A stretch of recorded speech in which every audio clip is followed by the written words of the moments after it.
Question 4 is all about inequalities. In part A, we've got to find a highest integer within this inequality. Part B, we've got to complete a number line. And part C, we've got to solve an inequality. Okay, let's make a start with part A.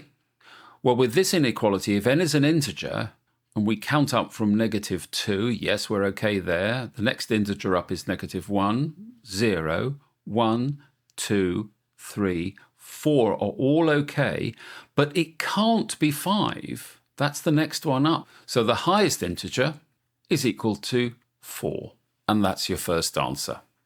Part B, we've got a variable m, and it can exist from -4 up to but not including 1. And if 1 is not included, we must draw a circle. 4 is our lower limit, and because m can be -4, this is drawn as a filled-in circle. And all we've got to do is join the line between them. And that's your number line.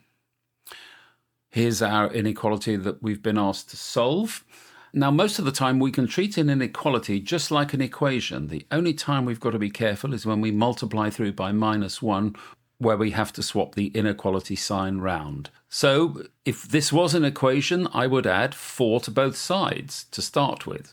So therefore I can say 2/5 of g is less than 6 plus 4.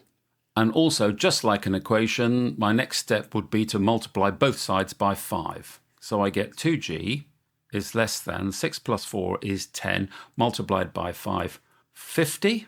And also, just like an equation, I can divide through by 2, and I get that g must be less than 25. And there is your answer.